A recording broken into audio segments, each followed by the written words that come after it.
अस्सलाम वालेकुम वरहमतुल्लाहि वबरकातुहू। डियर स्टूडेंट्स, आज से 7वीं स्टैंडर्ड्स का साइंस का ब्रिज कोर्स की शुरुआत भी हो रही है। यहाँ पर पहला दिन जिसमें अम्ली खाका 1 लिखा हुआ है, यहाँ से हम शुरू करेंगे आज। आइए समझें हवा में गैसों का तनासुब और ज़मीन में पानी की तकसीम। यह हमें पढ़ना है इसमें कि हवा में जो गैसें मौजूद हैं उनका तनासुब क्या है और ज़मीन में पानी की तकसीम किस तरह से है। हवाला जमात छठी सबक नंबर 1 कुदरती वसाइल हवा पानी और ज़मीन। यानी पिछले साल आप छठी जमात में सबक नंबर 1 में ये पढ़ चुके। मतोक़ा सलाहियतें माहौल के तहफ़्फ़ुज़ के लिए कोशिश करता है, जैसे ग़िज़ा की बर्बादी को कम से कम करना, पानी और बिजली के बेजा इस्तेमाल को कम करने पर ज़ोर, बारिश के पानी की ज़ख़ीरा अंदोज़ी, नबातात की देखभाल, शजरकारी करता है, बेदार रहता है वग़ैरह। यानी हम अगर ये सब पढ़ेंगे तो हमें मालूम पड़ेगा कि माहौल का तहफ़्फ़ुज़ कैसे करना चाहिए। आइए जहन नशीन करें।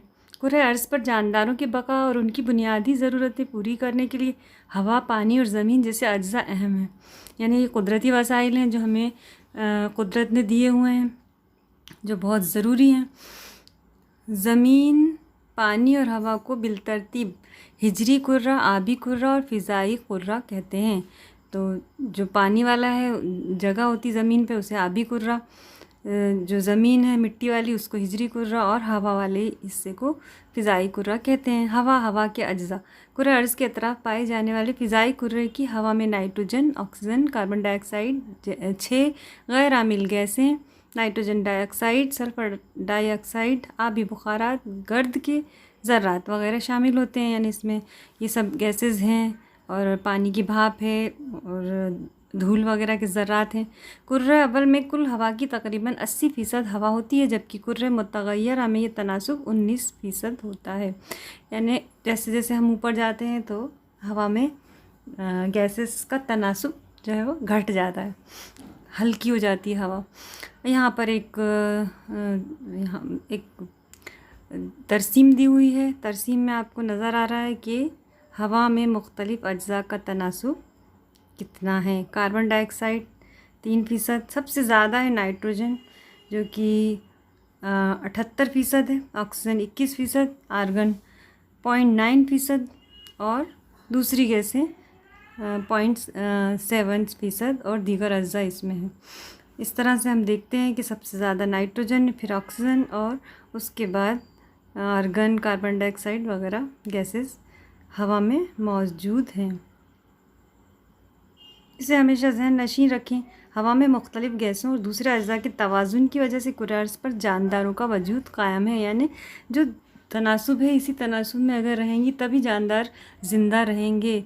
कार्बन डाइऑक्साइड अगर ज़्यादा हो गई या दूसरी गैसेस ज़्यादा हो गई, ऑक्सीजन जो हमारे लिए बहुत ज़रूरी वो भी अगर ज़्यादा हो गई तो वो भी हमारे लिए नुकसानदेह है, क्योंकि हवा में ये आग लगने वाली जैसी हालत जल्दी पैदा करेगी। ज़िंदगी के लिए सूरज की रोशनी और हरारत के कुर्रे अर्ज़ तक पहुँचते और दीगर मुज़र अज्जा को रोकने के लिए फ़िज़ाई कुर्रा बेहद अहम छलनी है।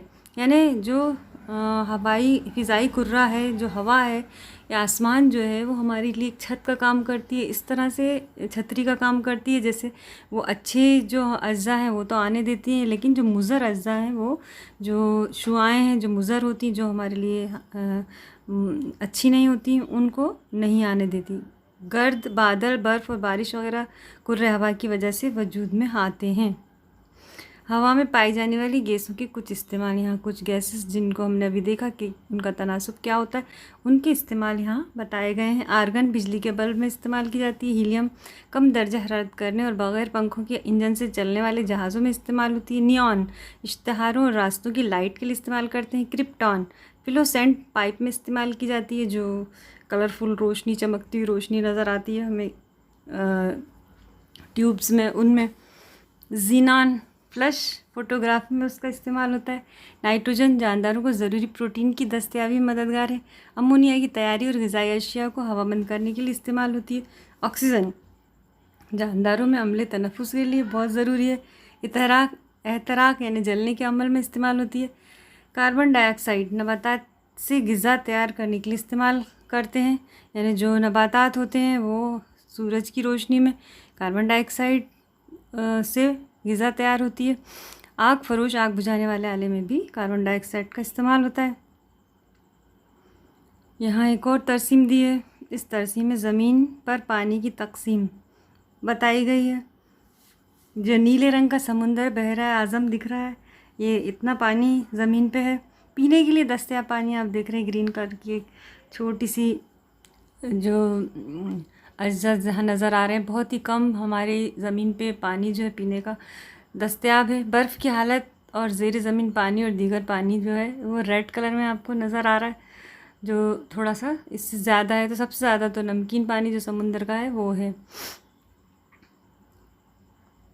पानी हाइड्रोजन गैस के हवा में जलने से वो ऑक्सीजन के साथ तामुल करती है। इस तामुल के नतीजे में पानी हासिल होता है। पूरे अर्ज़ पर पानी मुनज़्ज़म तरीके से आबी दौर के ज़रिए हासिल होता है। आबी दौर को बुखारात पहुँचाने का अहम काम बहर आज़म करते हैं, यानी समुंदर से बुखारात सूरज की रोशनी में आसमान में जाते हैं, वहाँ जमा होते हैं और उसके बाद बारिश होती है। इसके नतीजे में बारिश होकर ज़मीन पर मीठे पानी के ज़राए तैयार होते हैं। आम दर्जा हरारत में पानी की 3 हालतें हैं। पानी बेरंग, बेबू और बेमज़ा होता है। कई अशिया पानी में आसानी से हल होती हैं, इसीलिए पानी को आफाकी महलल कहते हैं। जो पानी हम देखते हैं भाप के तौर पे भी देखते हैं, पानी को हम पीते हैं, वो भी हम माए में और ठोस में हम देखते हैं बर्फ़ के तौर पे। तो इस तरह 3 हालतें हमें नज़र आती हैं पानी की। पूरे अर्ज़ पर दस्तयाब पानी और फ़ीसदी तनासुब दिया हुआ है। समुंदर के बहर आज़म में 97% है। बर्फ़ की शक्ल में और दीगर ज़मीन में मौजूद पानी 2.7% है। पीने के लिए दस्तयाब पानी, मीठा पानी 0.3% है और कुल इस तरह से टोटल 100% हो गया। यहाँ हमने ये तीनों चीज़ें देखी। 97% नीले रंग में नज़र आ रहा है, 2.7% जो है बर्फ़ की हालत में है और पीने के लिए दस्तयाब बहुत ही कम है, सिर्फ 0.3%। अब मश्क करना है। मश्क को आपको जवाब खुद से लिखने हैं। मुंदरजा झील जुमले सही कीजिए। हवा में मौजूद नाइट्रोजन 21% है। अभी हम पहले पढ़ चुके हैं, हमने तरसीम में भी देखा कि नाइट्रोजन का फ़ीसद कितना है। तो आप बताइए सही बोल रहे हैं या गलत।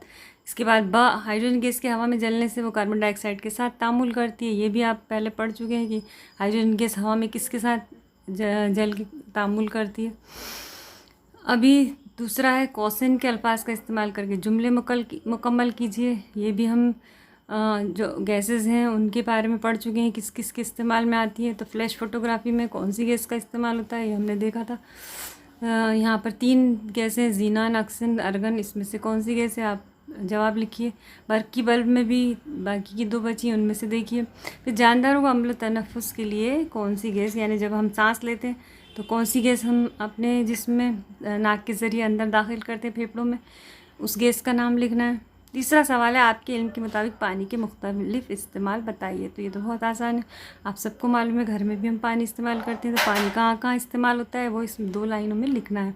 चौथा सवाल है मुंदरजा झील अशकाल से क्या ज़ाहिर होता है, इसको काबू करने के लिए आपको क्या लगता है। यहाँ पहले जो शक्ल दिख रही है, जो कारखानों से धुआं निकल रहा है, दूसरी शक्ल में आप देख रहे हैं गाड़ियों से धुआं निकल रहा है, तीसरी शक्ल में जंगल में आग लगी है, वहाँ से भी धुआं निकल रहा है। तो हवा की आलूदगी के बारे में आपको यहाँ पर 4 लाइनों में लिखना है। तो आज के लिए बस इतना ही। अल्लाह हाफिज़।